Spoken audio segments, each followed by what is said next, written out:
Cowboy, I came to marry you. The little Apache girl you saved 20 years ago is here. Wild West story. A lone cowboy rode his horse along a narrow trail that cut through the wild land of Arizona Territory. His name was Elias Carter. He was not famous, not rich, and not looking for trouble. He was simply trying to reach the next town before nightfall. Elias had spent most of his life on the frontier. He knew the land well, the long stretches of silence, the sudden storms, and the danger that could appear without warning. He had learned to trust his horse, his instincts, and his quiet nature. Elias was a man of few words, shaped by years of hard work and loss. He had no family left, no home that truly felt permanent. The open land was all he knew. That evening something felt wrong. The desert, usually alive with distant sounds, seemed too quiet. Even the wind felt hesitant, as if it were holding its breath. Elias slowed his horse and scanned the land ahead. In the distance, he noticed signs that made his heart tighten: an abandoned wagon, scattered supplies, and footprints pressed deep into the sand. Elias dismounted and moved carefully, his boots sinking softly into the ground. He did not know exactly what had happened, but he knew enough to be cautious. The frontier was a harsh place, and many lives were shaped or ended by sudden events. Still, Elias believed that turning away without looking was worse than facing fear. As he walked farther, he noticed a faint sound carried by the wind. It was not loud, not clear, but it was enough to stop him in his tracks. He listened closely. It sounded like quiet crying. Elias followed the sound toward a cluster of rocks near a dry riverbed. As he approached, he saw a small figure crouched low, trying to hide. It was a little girl, no older than 6. Her dark hair was tangled, her clothes dusty and torn from the long journey. Her eyes were wide with fear, fixed on Elias as if he were part of the danger. Elias immediately raised his hands and spoke softly, using a calm tone he had learned when dealing with frightened animals. He did not step closer. He knew that sudden movement could make things worse. The girl pressed herself closer to the rocks, her small hands shaking. Behind her, lying on the ground, was a woman. She was weak and struggling to breathe, her face pale from exhaustion. Elias understood at once that time was running out. He knelt down slowly, keeping his voice gentle. The woman looked at him with tired eyes. She knew she could not protect her child anymore. With great effort, she spoke in broken English, each word heavy with meaning. She asked Elias to save her daughter. She did not ask for revenge, money, or justice, only for the child's life and future. Elias felt something tighten in his chest. He had seen many hard moments in his life, but this one struck deep. He nodded, promising he would do everything he could. The woman reached out weakly and touched her daughter's hand, whispering words in her native tongue. The girl did not fully understand, but she felt the weight of goodbye. Elias wrapped the girl in his coat to protect her from the cold desert air. She resisted at first, unsure whether to trust him, but the exhaustion and fear were stronger than her resistance. Elias lifted her gently and carried her toward his horse. He knew staying there was dangerous. He had no time to think about what others might say or what trouble might come from his decision.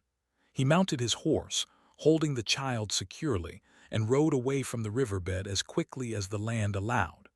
The ride was long and tense. The girl remained silent, gripping Elias' coat, her small body trembling with every step of the horse. Elias spoke to her softly, telling her she was safe, even though he knew safety was never certain in the frontier. Still, his voice brought her some comfort. By the time they reached a small missionary settlement near the edge of town, night had fallen. Lanterns glowed softly, and the smell of cooked food drifted through the air. Elias dismounted and spoke with the people there, explaining as little as necessary. He knew that too many questions could bring unwanted attention. The missionaries took the girl inside, offering her water, food, and warmth. She looked back at Elias as they led her away, her eyes filled with confusion and fear. Elias met her gaze and gave a small nod, hoping she would understand that this place was safer than the road. He did not stay long. Elias believed that his presence might only bring trouble. Before dawn he was gone, riding away quietly, leaving behind the memory of a promise he hoped he had kept. Years passed, and life moved on as it always did. Elias continued working the land, taking jobs where he could, never staying too long in one place. He often thought about the little girl, wondering if she had survived, if she had found peace, or if he had failed her in some unseen way. Though he never spoke of it, that night in the desert stayed with him. It changed something inside him, even if he did not fully understand how. Elias had saved a life, but in doing so, he had also tied his fate to hers in a way neither of them could yet imagine. Far away, in a place shaped by new rules and unfamiliar customs, the little Apache girl began a different journey, one that would carry the memory of a quiet cowboy across 20 long years. And though Elias did not know it yet, that single choice on a silent desert evening would one day return to his doorstep, carrying a past he thought he had left behind. Years passed quietly, like sand slipping through open fingers. The desert changed with seasons. Towns rose and fell, but Elias Carter remained much the same on the outside. He grew older, his hair turning gray, his face marked by long days under the sun. He settled on a small ranch far from busy roads, a place where silence felt familiar and safe. He worked with his hands, fixed fences, cared for horses, and lived a life that required little talk. People in nearby towns knew Elias as a quiet man. He was polite but distant, helpful but reserved. He never stayed long at gatherings and avoided questions about his past. Some thought he was simply lonely. Others believed he carried memories he did not want to share. The truth was that Elias carried many thoughts, but one memory returned more than all others: the night he found a frightened child in the desert. He often wondered if he had made the right choice. At the time, he believed leaving the girl at the settlement was the safest thing he could do. Yet doubt followed him like a shadow. Did she feel abandoned? Did she grow up feeling lost between two worlds? These questions stayed with him during long nights when sleep came slowly. Elias never married. He had chances, kind people who showed interest, but he always stepped back. Part of him felt undeserving of happiness, as if his life was meant to remain unfinished.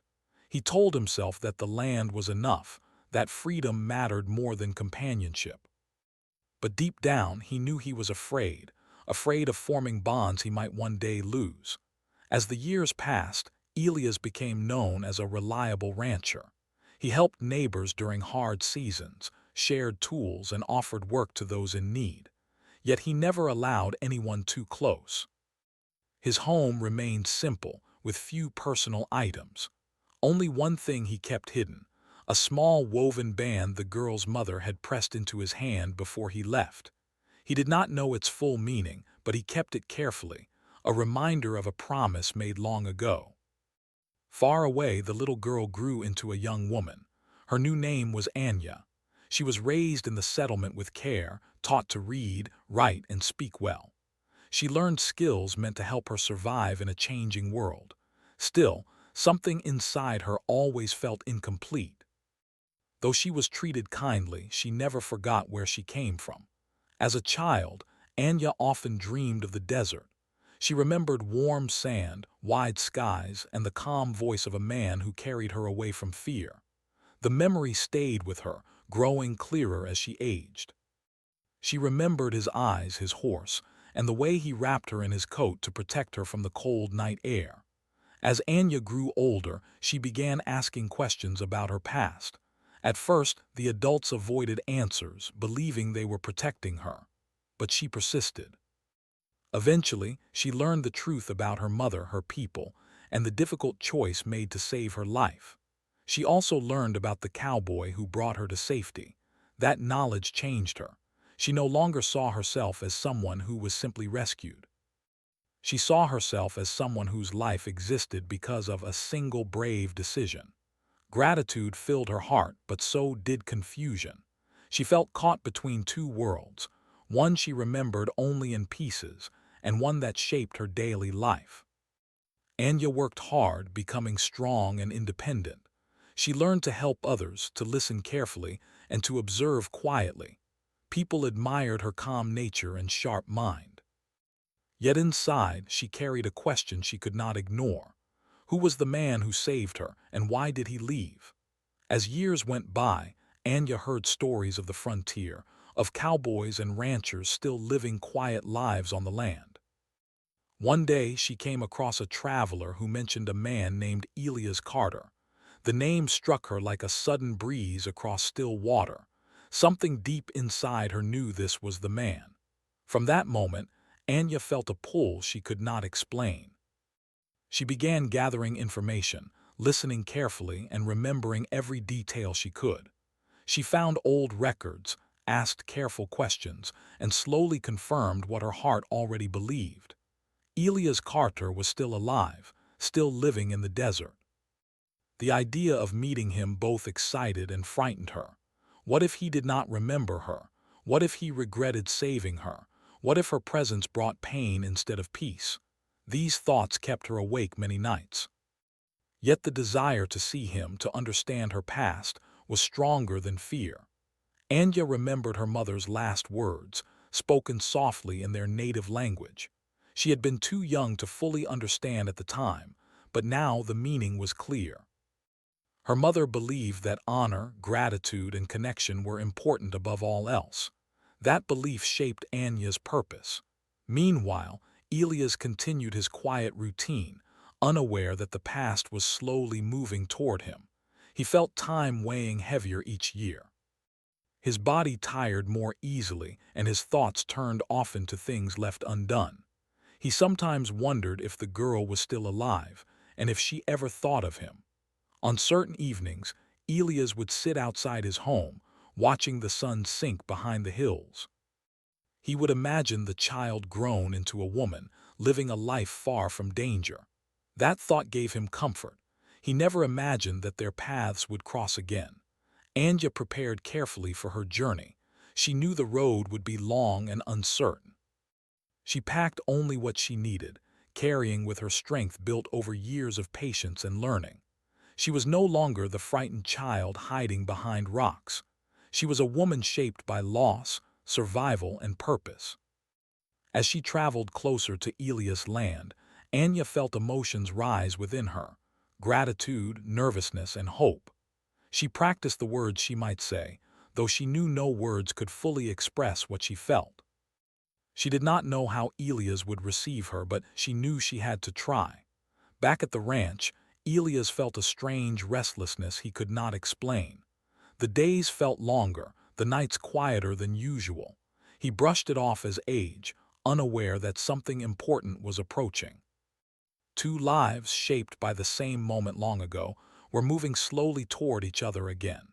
Neither knew what the reunion would bring, only that the past, once buried under years of silence, was ready to speak. And as the desert winds carried whispers of change, fate prepared to close a circle that had been left open for 20 long years. The summer sun hung high over the land when Anya finally reached the edge of the valley where Elias Carter lived. The journey had taken weeks. Her clothes were dusty, her boots worn, but her posture was steady. Each step closer made her heart beat faster. This place looked exactly like the pictures she had carried in her mind for years: wide open land, dry grass moving with the wind, and a silence that felt deep and honest. From a distance, she saw the ranch house. It was small and simple, standing alone against the vast land. A wooden fence surrounded it, worn by time but still standing strong. A few horses grazed nearby. Smoke rose gently from a chimney, a sign that someone was home. Anya stopped for a moment. This was it. The man who had shaped her entire life was just a few steps away. She took a deep breath and walked forward. Elias was repairing a fence when he noticed someone approaching. Visitors were rare. He wiped his hands on his shirt and stood upright, squinting against the sun. At first, he saw only a woman walking with calm purpose. She did not look lost or afraid. She walked as if she belonged to the land. When Anya reached the fence, she stopped. For a brief moment, neither spoke. Elias studied her face, feeling a strange sense of familiarity he could not place. Her eyes held a depth that unsettled him, as if they carried stories older than her years. "Sir," Anya said softly, her voice steady but respectful. "Are you Elias Carter?" Elias nodded slowly. "That's my name. Can I help you?" Anya hesitated, then met his eyes directly. "I've come a long way to see you." Elias felt a small tightening in his chest. He had no idea why. "You're welcome to rest," he said. "It's a long road out here." She thanked him and followed him inside the house. The room was simple: wooden table, 2 chairs, a small shelf with tools and books. Nothing extra, nothing wasted. Anya noticed everything. It felt exactly like the kind of place a man like him would live in. Elias poured water into a cup and handed it to her. Their hands almost touched, and in that brief moment something shifted inside him. He sat across from her, waiting. Anya held the cup but did not drink. Her hands trembled slightly. "Do you remember," she asked carefully, "a night in the desert many years ago?" Elias froze. His eyes narrowed, his breathing slowing. "What kind of night?" he asked, though his heart already knew. "A night near a dry riverbed," she continued. "There was a frightened child, and a woman who asked for help." Elias stood up suddenly, his chair scraping against the floor. "Who are you?" he asked, his voice low and shaken. Anya slowly placed the cup down. "I was that child." The room fell silent. Elias stared at her, his mind racing. He saw flashes of memory, the rocks, the crying, the small body wrapped in his coat. He looked at her face again, this time with new eyes. The shape of her gaze, the strength in her posture, it was her. "You survived," he whispered. "Yes," Anya said, "because of you." Elias turned away, pressing a hand against the table as if steadying himself. Emotions he had buried for decades rose all at once. Relief, guilt, fear. "I always wondered," he said quietly. "I hoped, but I never knew." Anya stood as well. "I remembered you," she said. "Your voice, your kindness. Even when I didn't know your name, I carried your face with me." Elias shook his head slowly. "I left you," he said. "I didn't stay, I didn't check back. I always thought you might hate me for that." Anya took a step closer. "I was confused when I was young," she admitted. "But as I grew older, I understood. You gave me life, you gave me a future." Tears filled Elias' eyes, though he tried to hide them. "I was just doing what anyone should do." "No," Anya said gently. "Not everyone would have risked everything." They sat down again, this time closer. The distance between them felt different now, no longer strangers, but two souls tied by a moment long past. Anya reached into her bag and pulled out a small woven band. "My mother gave this to you," she said softly. "Do you still have it?" Elias' breath caught. He stood, walked to a small wooden box, and returned holding the same band. He placed it on the table between them. "I kept it all these years," he said. "I didn't know why, I just couldn't let it go." Anya touched it gently, her eyes shining. "She wanted me to remember," she said, "and she wanted you to be remembered too." The weight of her words settled heavily between them. Elias felt both honored and overwhelmed. "Why did you come now?" he asked. Anya took a deep breath. "Because I needed answers," she said. "And because there was something I needed to say to you." Elias listened carefully as she spoke of her life, her struggles, her education, her search for meaning. She told him how she felt caught between worlds, never fully belonging to either. She spoke of her mother's final wish and the responsibility she felt to honor it. "I came to thank you," Anya said, "but also to fulfill that wish." Elias frowned slightly. "What wish?" She met his eyes, her expression serious.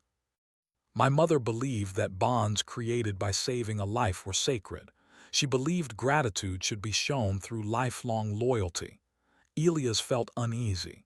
"Anya," he said carefully, "you don't owe me your life. You don't owe me anything." She shook her head. "I don't see it as debt," she replied. "I see it as purpose." The words hung in the air. Elias stood and walked to the doorway, staring out at the land. His heart pounded. He had imagined many things over the years, but never this. "I'm not a hero," he said quietly. "I'm just an old rancher with more regrets than victories." Anya stepped beside him. "You're the reason I'm standing here," she said. "That matters." Elias turned to her, his voice firm but kind. "What you become from here on must be your choice, not your mother's, not mine." Anya nodded, understanding the weight of his words. "I know," she said. "That's why I came, to face you and to face myself." Outside, the sun began to lower, casting long shadows across the land. The past and present stood side by side in that quiet moment. Neither of them knew what the future would bring. But one thing was clear.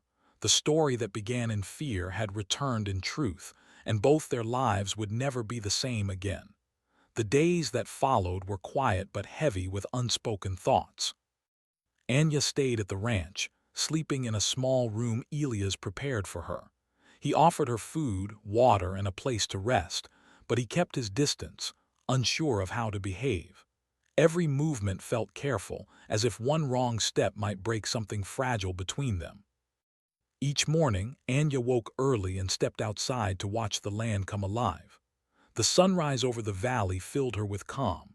She helped Elias with small tasks without being asked, feeding the horses, carrying water, repairing fences. She worked with focus and patience, showing respect for his routine. Elias noticed this and felt both grateful and uneasy. As they worked side by side, they spoke little at first. Silence had always been Elias' companion, and Anya did not try to force words. Slowly, small conversations began to grow. They talked about the weather, the land, and the animals. These simple exchanges helped ease the tension, but deeper questions waited beneath the surface. One afternoon, Elias finally spoke about the past.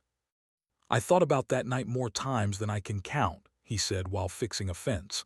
"I always wondered if leaving was the right thing." Anya paused, resting her hands on the wood. "You gave me a chance," she said. "That's what matters." Elias shook his head. "A chance is only the beginning. What came after that was out of my hands." "That's true," Anya replied. "But sometimes beginnings are everything." As the days passed, people from nearby ranches began to notice Anya's presence.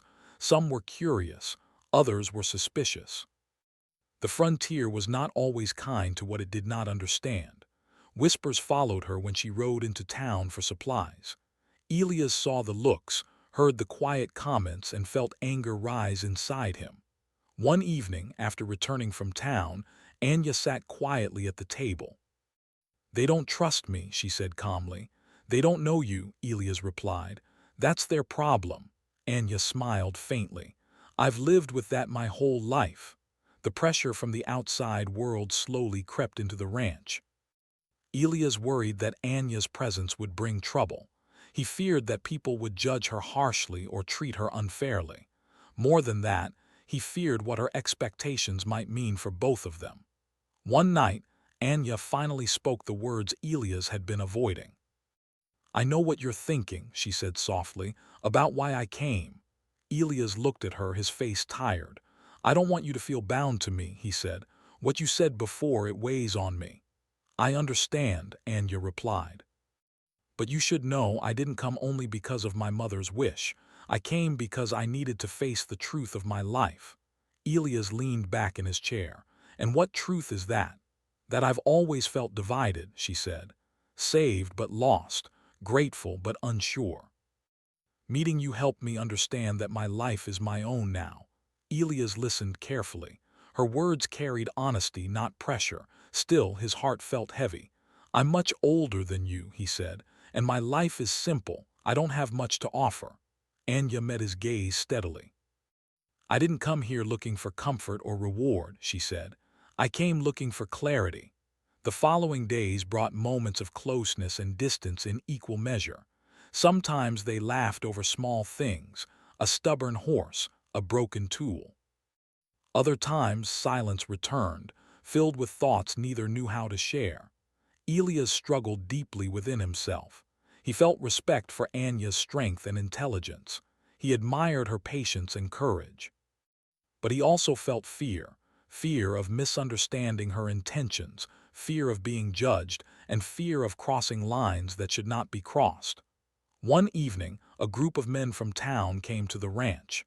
They spoke politely but with clear curiosity.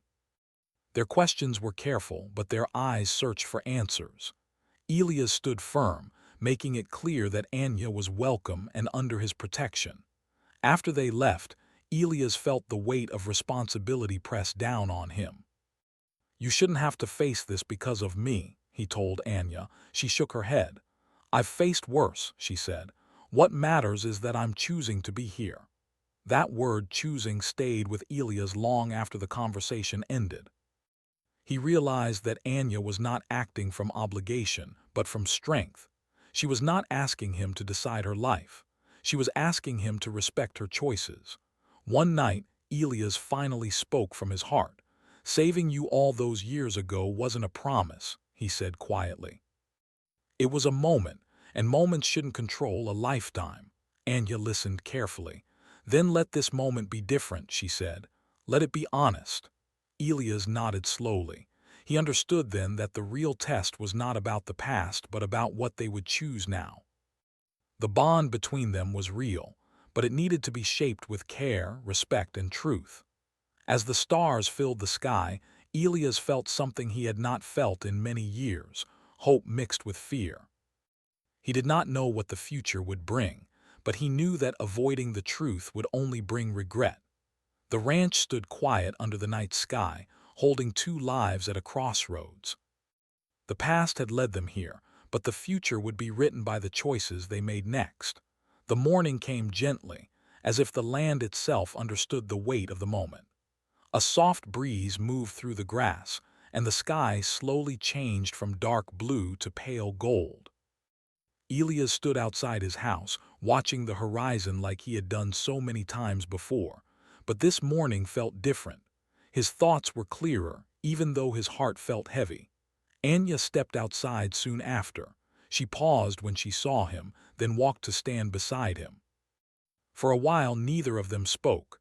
The silence between them was no longer uncomfortable. It was thoughtful, filled with understanding rather than confusion.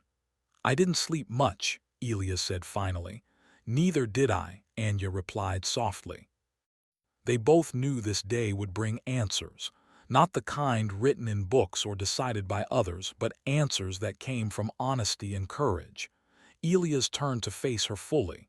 "I've been thinking about everything," he said. "About that night long ago, and about what brought you here. I don't want that act to become a chain that holds you. Meeting you helped me see that my mother's wish was rooted in love, not control. You've already honored that moment by living fully. I needed to know that my life is mine to choose." She wanted to help others who felt lost between worlds. She wanted to build something meaningful, something that honored her past without being trapped by it. Elias listened with quiet pride. "You're stronger than you know," he said. Anya smiled. "I learned that strength from surviving, but I learned kindness from you." Later that day they rode into town together. This time Anya walked with confidence, her head held high. People noticed. Some still watched with caution, but others saw her strength and calm presence. Elias stood beside her, not as a shield but as support. In the days that followed, Anya prepared to leave. She packed her belongings slowly, taking time to say goodbye to the land that had given her clarity. Elias helped without speaking much, knowing words were not needed. On her final evening at the ranch, they sat together under the open sky. The stars were bright, stretching endlessly above them. "I don't regret coming here," Anya said. "Neither do I," Elias replied. "Meeting you brought peace to a part of my life that never healed." "Wherever you go," he said, "remember that your life matters because of who you are, not because of what happened long ago. And you should know," she said, "that your kindness lives on through the lives you touched, even when you didn't see it." For the first time in many years, Elias felt complete. Not because someone stayed, but because the past no longer weighed on him. He returned to his work with a lighter heart, knowing that one act of mercy had not only saved a child, it had shaped two lives in quiet, meaningful ways. As the seasons changed, Elias continued living simply, but with renewed purpose. He spoke more, smiled more, and carried himself with a calm acceptance of life. Far away, Anya moved forward with confidence, carrying both her past and her freedom with grace. The desert remained vast and silent, but its story lived on, proof that sometimes the most powerful endings are not about staying together, but about choosing truth, dignity, and hope.